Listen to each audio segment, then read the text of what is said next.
오늘 우리에게 주신 하나님의 말씀 에스겔 18장 1절부터 4절 그리고 21절부터 32절까지의 말씀입니다. 구약성경 에스겔서 18장 1절부터 4절 그리고 21절부터 32절까지의 말씀입니다. 이제 봉독하겠습니다. 하나님의 말씀 경청하십시오. 또 여호와의 말씀이 내게 임하여 이르시되 너희가 이스라엘 땅에 관한 속담에 이르기를 아버지가 신포도를 먹었으므로 그의 아들의 이가 시다고 함은 어찌 됨이냐. 주 여호와의 말씀이니라. 내가 나의 삶을 두고 맹세하노니 너희가 이스라엘 가운데서 다시는 이 속담을 쓰지 못하게 되리라. 모든 영혼이 다 내게 속한지라. 아버지의 영혼이 내게 속함같이 그의 아들의 영혼도 내게 속하였나니 범죄하는 그 영혼은 죽으리라. 그러나 악인이 만일 그가 행한 모든 죄에서 돌이켜 떠나 내 모든 율례를 지키고 정의와 공의를 행하면 반드시 살고 죽지 아니할 것이라. 그 범죄한 것이 하나도 기억함이 되지 아니하리니 그가 행한 공의로 살리라. 주 여호와의 말씀이니라. 내가 어찌 악인이 죽는 것을 조금인들 기뻐하랴. 그가 돌이켜 그 길에서 떠나 사는 것을 어찌 기뻐하지 아니하겠느냐. 만일 의인이 돌이켜 그 공의에서 떠나 범죄하고 악인이 행하는 모든 가증한 일대로 행하면 살겠느냐. 그가 행한 공의로운 일은 하나도 기억함이 되지 아니하리니 그가 그 범한 허물과 그 지은 죄로 죽으리라. 그런데 너희는 이르기를 주의 길이 공평하지 아니하다 하는도다. 이스라엘 족속아 들을지어다. 내 길이 어찌 공평하지 아니하냐.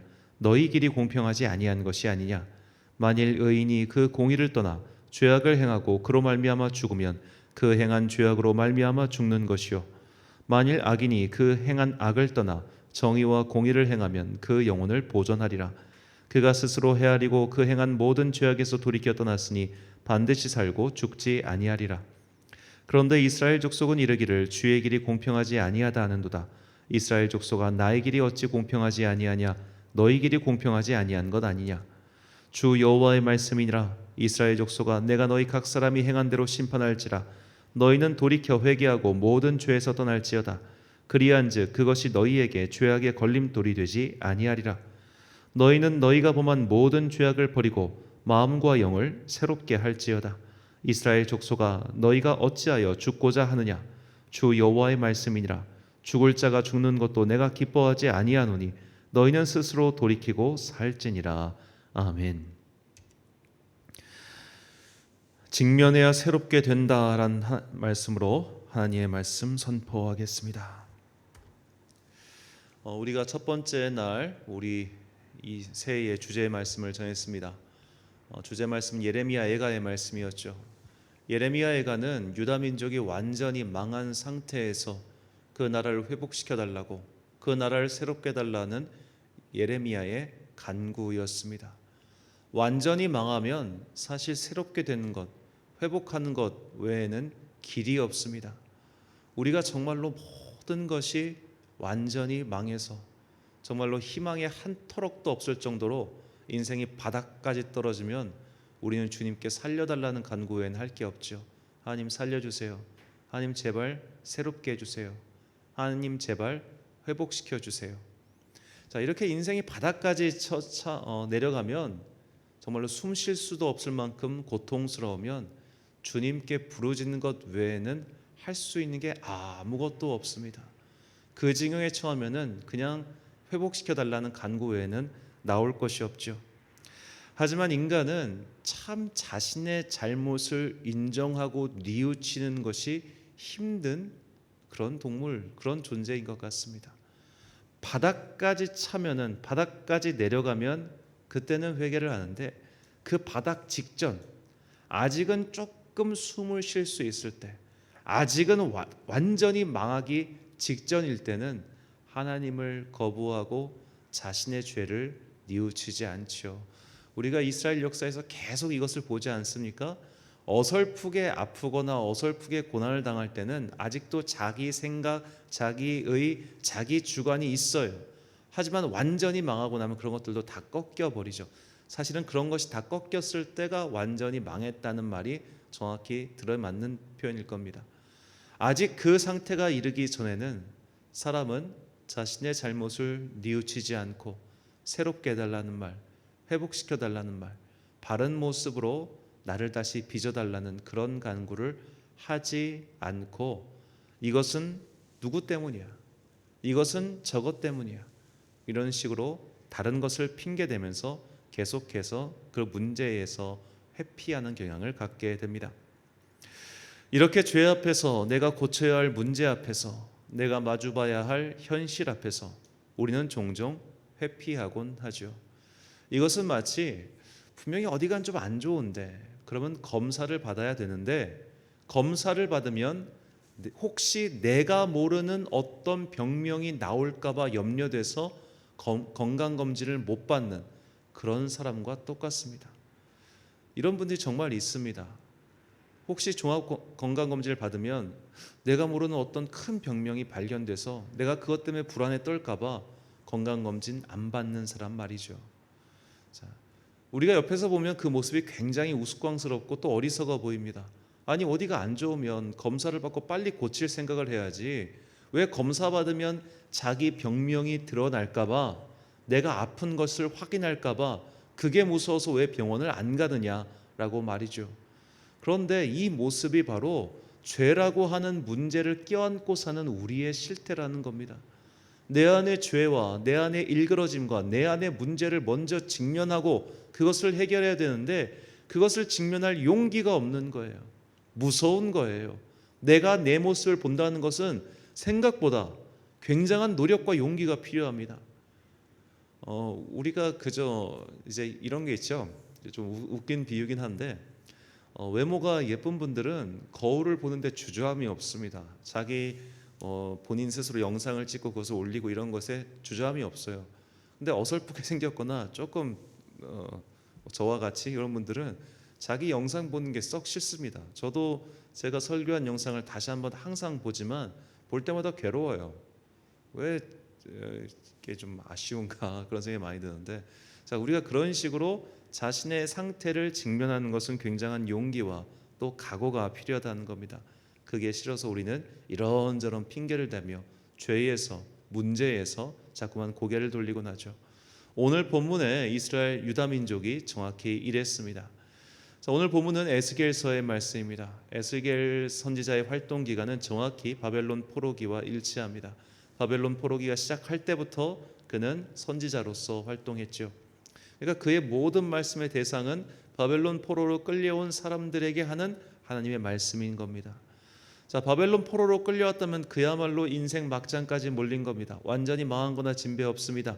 그렇다면 그들은 거기서 회개하고 돌이키고 주님, 우리가 잘못했습니다 라고 그렇게 기도해야 되는데, 이들은 아직 덜 망했어요. 완전히 망하지 않은 것 같아요.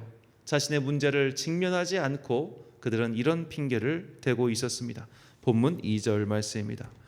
너희가 이스라엘 땅에 관한 속담에 이르기를 아버지가 신 포도를 먹었으므로 그의 아들의 이가 시다 고함은 어찌 됨이냐. 자, 이 속담은 아버지가 잘못한 것에 대해서 아들이 벌을 받는다는 의미입니다. 마치 우리가 조상 탓을 하면서 인생의 불행을 언급하는 것과 마찬가지죠. 예전에 어떤 성도님이 말씀하시길 당신의 부친께서 이 술 공장을 만들어 돈을 벌었기 때문에 그의 자녀들과 그의 손자들까지 그 술을 만들어서 판 죄를 받는다라는 그런 말씀을 하신 적이 있었습니다. 자, 우리가 이런 생각을 정말 많이 합니다. 아버지의 죄, 할아버지의 죄, 조상의 죄가 그의 후손에게 유전되어서 혹은 그 죄값을 후손들이 치러야만 하는구나 라는 식의 생각 말이죠. 그런데 이런 태도는 매우 바람직하지 않습니다. 왜냐하면 이것은 문제를 직면하지 않고 자꾸만 남의 탓, 다른 탓으로 돌리기 때문이죠. 정말 그것이 조상들로부터 유전된 죄의 문제일까요? 자, 물론 하나님께서는 죄값을 3, 4대까지 치른다고 말씀하셨습니다. 제가 일전에 그것에 대해서 자세히 설명을 드렸지만, 이제 유목민족 시절에 이스라엘 민족은 한 텐트, 그러니까 한 장막 안에 할아버지부터 손자까지 같이 살았어요. 자, 할아버지의 죄, 할아버지가 갖고 있었던 여러 가지 삶의 습관이 분명히 그의 아들과 그의 손자까지 영향을 미치겠죠. 좋은 것이든 나쁜 것이든 말입니다. 그런데 그렇게 아버지의 나쁜 습관이 자녀에게 유전되는 것은, 그러니까 자녀가 그 아버지의 나쁜 습관을 보고 그것을 배우는 것은 사실입니다. 알코올 중독자의 자녀의 70%가 알코올 중독자가 되는 것과 마찬가지죠. 범죄를 보면은 부친의 습관성 범죄를 저지르던 그 부모의 범죄를 자녀가 고스란히 물려받는 케이스가 굉장히 많아요. 하지만 이것은 그의 핑계에 불과하다는 겁니다. 왜냐? 다른 인생을 사는 사람이 있잖아요. 비록 나의 부모가 범죄자일지라도 나는 다른 인생을 살겠어라고 결단하고 다른 인생을 사는 사람들이 분명히 있지 않습니까? 결국 이것은 환경의 문제, 환경의 영향이 없다고 말을 할 수는 없지만 환경 탓만을 할 수는 없다는 겁니다. 분명히 내 인생에선 기회가 있었을 거예요. 다른 삶을 살 수 있는 기회 말입니다. 그렇기 때문에 우리가 자꾸만 환경 탓, 부모 탓, 무언가 다른 탓을 하기 전에 내가 어떤 잘못된 선택을 했고, 내가 어떤 잘못된 삶을 살았고, 내가 어떤 여러 가지 일을 거쳤기 때문에 지금 이 상태가 된 것이지 다 부모 탓, 환경 탓이 아니라는 겁니다. 바로 이것을 직면해야 우리는 새롭게 될 수 있습니다. 주님께서는 이렇게 문제를 직면하지 않고 회피하는 유다 민족에게 다음과 같이 말씀하셨습니다. 본문 26절과 27절 말씀. 만일 의인이 그 공의를 떠나 죄악을 행하고 그로 말미암아 죽으면 그 행한 죄악으로 말미암아 죽는 것이요, 만일 악인이 그 행한 악을 떠나 정의와 공의를 행하면 그 영혼을 보전하리라. 아멘. 의로운 일에 대한 상급도 본인의 몫입니다. 악한 일에 대한 상급도 본인의 몫입니다. 그러므로 핑계대지 말고 문제를 직면하라라고 주님께서는 단호하게 우리에게 말씀하시죠. 가장 어리석고 안타까운 사람은 자신이 어찌할 수 없는 문제에서 헤어나오지 못하는 사람입니다. 내가 할 수 있는 일, 또 내가 바꿀 수 있는 일, 그것을 해야지 내가 할 수 없고 바꿀 수 없는 그 문제 때문에 골머리를 앓고 있다면 그는 참으로 안타까운 사람이죠. 자, 예를 들어 러시아와 우크라이나 사이에 전쟁이 터졌어. 어떻게 하면 좋지? 나 불안해서 못 살겠어. 그러면서 집 밖으로 안 나온 사람 있다 칩시다. 사람들 눈에 그는 제정신이 아닌 것처럼 보일 겁니다.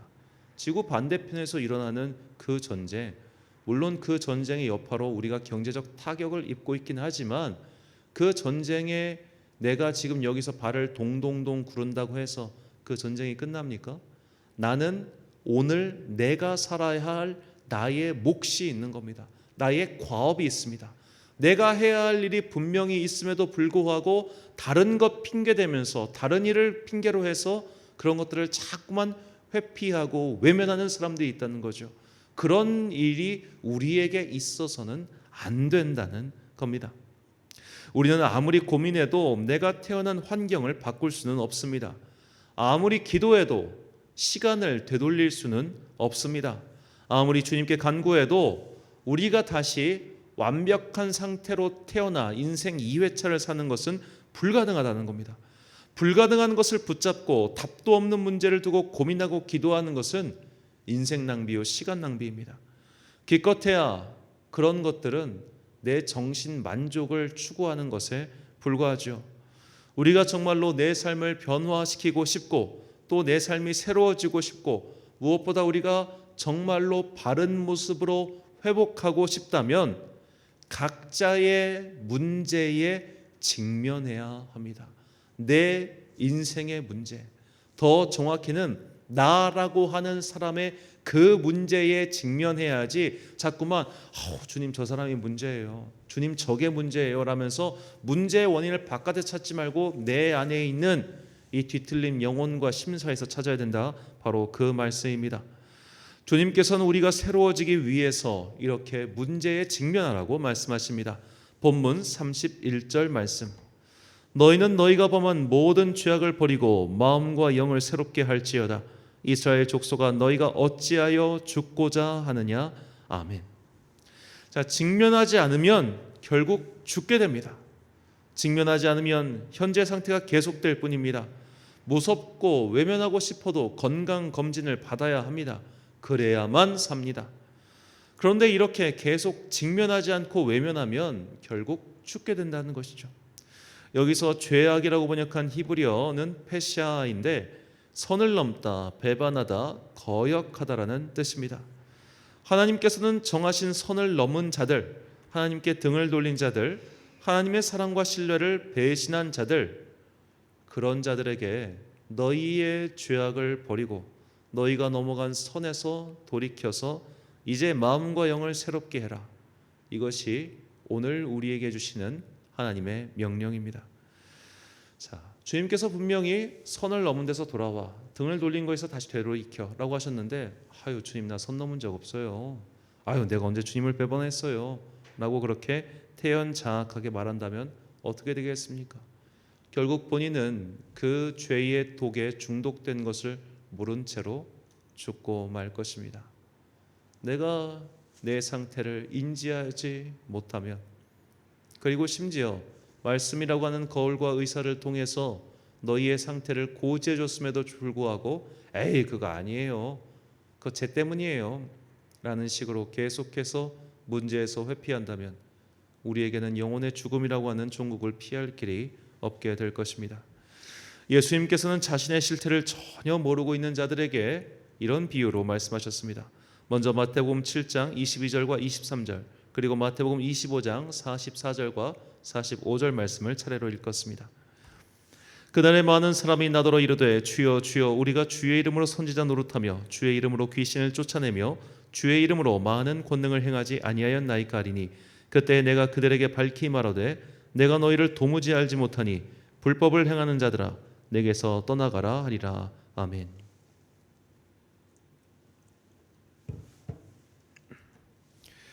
그들도 대답하여 이르되 주여 우리가 어느 때에 주께서 줄이신 것이나 목마르신 것이나 나그네 되신 것이나 헐벗으신 것이나 병드신 것이나 옥에 갇히신 것을 보고 공양하지 아니하더이까.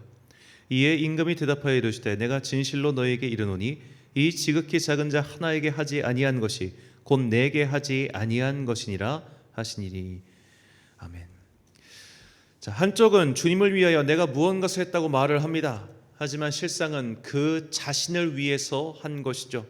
그래서 주님께서는 그들을 가리켜 불법을 행하는 자들이라고 하셨습니다. 내가 주님을 위하여 이것을 하지 않았습니까? 내가 주님을 위하여 이런 일을 하지 않았습니까? 아니야, 그건 너를 위해서 한 거야 라고 주님께서 단호하게 말씀하시죠. 제가 일전에 말씀을 드린 적이 있습니다만 저도 이런 경험이 있습니다. 제가 이제 29살 때 내 20대 마지막을 정말 주님을 위해서 한번 헌신해 보겠다고 인도의 견습 선교사로 간 적이 있었습니다. 너무 힘든 거예요. 그래서 그날 밤에 주님께 부르짖었습니다. 주님 나 너무 힘들어요. 내가 이렇게 20대 마지막을 주님을 위해 헌신하겠다고 이곳에 왔는데 왜 나에게 이런 힘든 일이 생겨야 됩니까? 그러니까 주님이 이렇게 대답하셨어요. 제가 평생에 정말로 가장 뚜렷하게 들은 주님의 음성이었습니다. 네가 오고 싶어서 왔잖아. 내가 가라고 했냐? 네가 오고 싶어 왔잖아. 그 말이 청천벽력처럼 들리더군요. 그래요. 우리가 이런 일이 사실은 많습니다. 네가 하고 싶어 한 거예요. 네가 하고 싶어 한 거예요. 그런데 왜 하나님 핑계를 댑니까? 반대로 주님을 위하여 일을 하지 않는 경우가 있죠. 한쪽은 하나님의 마음을 전혀 모르고 낮은 자들을 섬기지 않은 사람들, 내가 무언가를 했다고 하지만 정작 그것이 주님을 위한 일이 아니었고 내가 무언가를 하지 않음으로써 주님을 위하여 일하지 않은 상태가 되는 것, 이런 자신의 영적인 상태를 제대로 직면해야 우리는 비로소 변화의 문을 열고 그 새로움을 향하여 나아갈 수 있다는 말씀입니다. 자신의 실태를 모르고 자신의 상황을 모르고 그래서 자신의 문제에 직면하지 않으면 결국 죽게 됩니다. 그러므로 우리는 새로워져야 합니다. 이것은 선택의 문제가 아니라 영혼의 생존의 문제임을 기억하십시오. 지금 내 상황이 꽤나 괜찮다는 오해와 착각을 버리시기 바랍니다. 나 주님과 잘 교제하고 있어. 내 상태 꽤 괜찮아. 나 예배를 빠진 적이 없어. 설교를 거르지 않아. 제가 문제야. 저 사람이 문제야. 라는 마음의 태도가 있다면 그것을 버리시고 내 문제가 무엇인지, 내 문제, 자꾸만 남에게 문제를 돌리고 환경에 문제를 돌리면 내 마음은 평안하겠죠. 그러나 그것은 독에 중독된 채 서서히 죽어가는 상태와 다를 것이 하나도 없습니다. 그런 분들의 영혼은 안타깝지만 신앙생활 아무리 오래 해도 그야말로 도끼가 가득 찬 영혼이어서 누군가를 찌르고 자르는 도구가 될 뿐이에요. 그런 독소를 빼내기 위해서는 내 문제구나, 내가 이렇게 독이 가득 차 있구나, 내 영혼이 이렇게 일그러져 있구나, 그것을 직면하고 봐야 됩니다. 비록 슬프지만, 비록 괴롭지만 그렇게 직면해야만 우리는 바르게 살 수 있는 것이죠. 시편 기자는 이 마음의 상태를 정직한 영이라고 말했습니다. 시편 51편 10절 말씀, 하나님이여 내 속에 정한 마음을 창조하시고 내 안에 정직한 영을 새롭게 하소서. 아멘. 사랑하는 천안 광성교회 성도 여러분, 그리고 이 새벽을 함께 깨우고 계신 귀한 주님의 자녀 여러분, 나는 아무런 문제가 없고 모든 문제는 쟤 때문이다, 환경 때문이다 라고 생각하고 있지는 않습니까? 이 문제는 저런 이유 때문이고 저 문제는 이런 이유 때문이라고 스스로 합리화시키고 있지는 않습니까? 이런 일이 생긴 것은 부모의 죄 때문이고 조상의 죄 때문이고 가족의 죄 때문이라고 그렇게 문제에서 등을 돌리고 있지는 않습니까? 이런 상태는 이미 하나님께 등을 돌리고 하나님이 정하신 선을 넘어간 죄악의 상태임을 잊어서는 안 됩니다. 미국의 대통령이었던 링컨은 40이 넘으면 자기 얼굴에 책임을 져야 한다라고 말했습니다. 물론 우리는 환경의 영향과 지배를 받습니다. 그러나 언제까지 그 핑계를 댈 수는 없습니다. 내 인생이 이렇게 된 것은 분명히 나의 선택과 잘못 때문입니다. 이런 것을 듣기 좋은 말로 포장하여 계속 외면하면 결국 하나님께서도 나를 외면하시게 될 겁니다. 그러므로 우리는 하나님 앞에 정직해야 합니다. 내 안에 뒤틀린 문제를 직면해야 합니다. 자꾸만 누군가에게 그럴싸하게 보이고 싶어하는 가식의 가면을 바르게 봐야 합니다. 그렇지 않고서는 변화는 일어나지 않고 우리의 영혼은 새로워지지 않습니다. 결국 그렇게 영혼은 죽어갈 수밖에 없음을 우리가 똑바로 인지해야 합니다. 마음과 영이 새로워져야 한다는 명령은 그야말로 우리의 영적 생존이 걸린 문제임을 꼭 잊지 마십시오. 자꾸만 핑계대고 싶어하는 마음, 문제를 직면하기 싫어하는 마음, 회피하고 싶어하는 마음, 그 마음을 똑바로 쳐다보십시오. 우리가 하나님 앞에서 해야 하는 정직한 기도는 먼저 내 상태를 직면하는 것부터 시작합니다. 그렇게 먼저 정직한 영혼으로 주님 앞에 나아갈 때 우리는 마음과 영혼을 새롭게 하여 마침내 회복하게 될 것입니다. 다가올 새해에는 정말 주님 앞에서 정직하게 내 죄악을 똑바로 쳐다보고 그것을 외면하지 않는 정직한 기도로 내 영을 하나씩 변화시켜 나가는 주의 자녀들이 되시길 간절히 축원합니다. 기도하겠습니다. 사랑과 은혜가 충만하신 아버지 하나님, 우리의 인생은 참으로 비겁하고 변명이 많고 그리고 문제를 외면하는 그런 습관이 있음을 다시 한번 고백합니다. 내 인생에 이런 문제가 생긴 것은 결국 그 사람 때문이 아닙니다. 내 인생에 이런 문제가 발생한 것은 부모의 탓도 아니고 조상의 탓도 아닙니다. 내가 그런 선택을 했기 때문입니다. 내가 그것을 선택했고 내가 그 길을 걸어왔고 그래서 이렇게 내 인생의 어떤 부분이 망가지고 고장나고 괴로움 가운데 있음을 주께서는 아십니다. 그러니 주님, 자꾸만 남의 탓을 하려고 하는 이 마음을 버리고 주님 앞에서 정직한 영혼으로 정직하게 내 문제를 직면하고 주님께 도움을 구하는 자들 되게 하여 주옵소서. 내 영혼이 어디가 어떻게 망가졌는지 우리는 사실 혼자서는 도저히 알 수가 없습니다. 그러니 성령님께서 우리에게 깨닫게 하는 지혜를 주사 내 영혼 곳곳에 일그러져 있는 이 상처와 이 찢겨짐과 이 일그러짐을 바르게 직면하고 그리하여 그런 것들을 회복시켜 달라고 정직하게 기도하는 당신의 자녀들 그리고 2023년 새해가 되게 하여 주옵소서.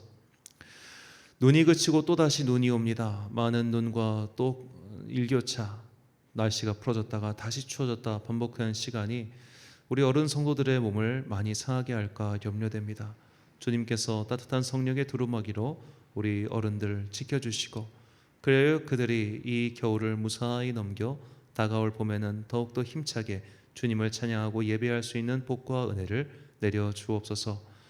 2022년을 마무리하는 한 주간의 수요일입니다. 오늘 한 해의 마지막 수요 예배를 드리오니 주님께서 이 예배를 통하여 우리에게 말씀을 깨닫는 기쁨과 또 지혜가 임하게 하여 주옵소서. 오늘 하루도 참 좋으신 우리 주님의 은총과 평강이 모든 성도들과 함께 하시길 간절히 소망하오며, 이 모든 말씀 우리 구주 예수 그리스도의 이름으로 기도드립니다. 아멘. 오늘의 기도 제목입니다. 자꾸만 핑계대고 외면하는 내 영혼의 문제는 무엇입니까? 내 상태를 정직하게 주님께 아뢰시고 또 정직하게 그것을 직면할 수 있도록 성령님의 도움을 구하시기 바랍니다. 오늘 말씀을 통해 주신 기도의 제목 가지고 묵상과 기도에 힘쓴 하루 되시길 바랍니다. 기도하겠습니다.